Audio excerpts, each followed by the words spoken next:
My name's Rod McDonell. I was drafted in '69, went to Fort Polk, Louisiana, went to San Antonio, became a combat medic. I was shipped off to go to Vietnam, but I ended up going to Okinawa, 20 out of 500 men, and we got to get to work in the hospital. Well, we worked in the hospital, and I worked dirty surgery, what we call dirty surgery, and intensive care, mostly. And it was quite an interesting thing because most of my patients were Marines that had stepped on a mine and got blown up. We would work all day long dressing the wounds and cutting out bone and whatever was available in the wound, maggots, whatever. And then we'd come and the other group would come and start where we left off, and it was just a constant thing over and over and over. It was just to change the bandages. The boys would cry, but when we got close to them, because they knew what we were going to do, we were going to scrub the wounds and cut out stuff that was not supposed to be there, and then wrap them up. But it didn't seem like we gave them enough narcotics to kill that pain. But they didn't want to make them dependent upon the drugs, which I got in trouble one time because I said we already made them a basket case, and one of the colonels got really mad at me. I was called on the carpet for that. But anyway, I got out of that, and I worked with a lot of patients. But the thing that was sad is the young boys that ended up doing drugs. And we'd have them, and they'd OD, and we'd get them back going and everything. Told one boy that had a lot of personality, young fella, just really likable. I said, one of these days I'm going to put you in to the morgue if you don't quit doing this. And I think it was like a week later, I ended up putting him in the morgue. And it was so sad because it wasn't necessary. We tried to keep ourselves amused by partying and drinking after work. The adrenaline would come right back in when we went back into the hospital. It would just shoot up because of the things that were going on. Or we called our doctors God because they were always busy and we couldn't get a hold of them very often. But and the nurses did all the paperwork, and the medics did pretty much quite a bit of the work. We would do stuff, and the doctors would come in and say, "Where are you, Specialist McDonell?" And I would tell them, "This is where I'm at."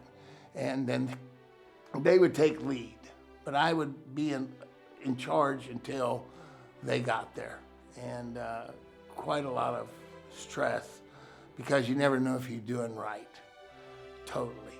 But for what we learned in such a short period of time, I was there 18 months, learned a lot, and then I came back and tried to get a job in that medical field. But at that time, you had to have a degree.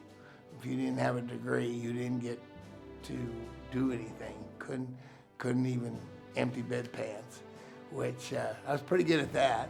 But we learned a lot in such a short period of time because our doctors were very young, and they were taught by their professors and their other doctors to speak and teach them, so they taught us because they never knew if we were going to have to take that field and just be in charge because sometimes there wasn't a doctor available.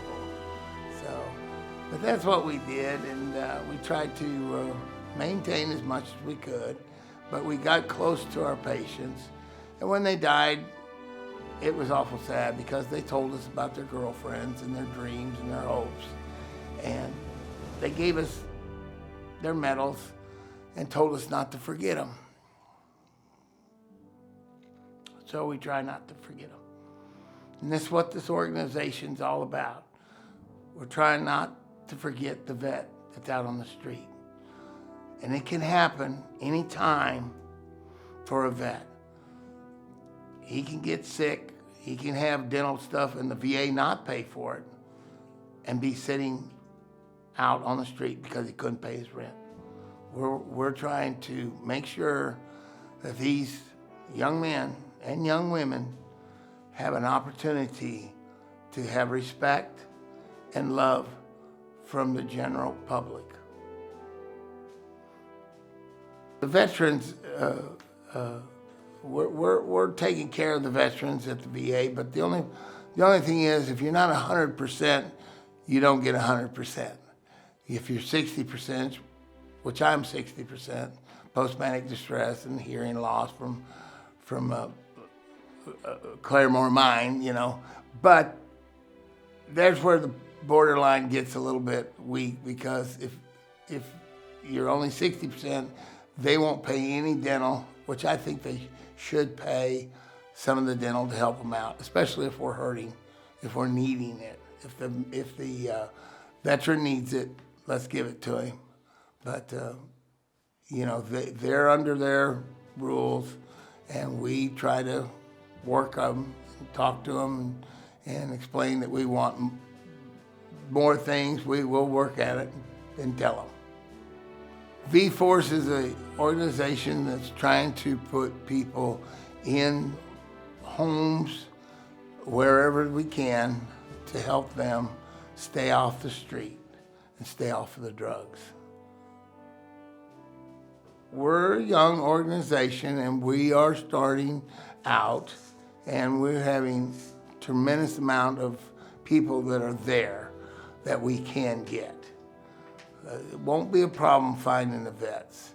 Yes, I talk to the vets, and I've had people talk to me and their wives come up and say, he has never said that. He has never told us that. I think the veteran feels good about talking to another veteran that has some sort of feeling about it. And of course, being a medic, they think I am the way to tell their stories and stuff. And sometimes I tell them, you shouldn't have told me that. But anyway, it's a weird feeling when you get on the plane knowing that you might not come home. And what was funny was the John Denver song was playing. I'm leaving on a jet plane. So it was one of those songs that you'll never forget. And Take Me Home Country Roads was one of our songs that we never forgot and stuff. I was actually a butcher before they drafted me. I think that's why they let me be a medic.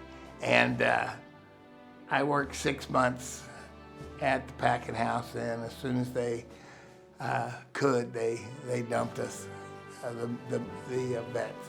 They didn't treat us very good. When we came back, they told us not to wear our uniform. They told us to stay away from groups of people, you know. So we did. We tried to maintain. We couldn't understand it, why the war was going on and nobody seemed to know about it and stuff. But it's still that way today, I believe. Lack of knowledge, lack of caring.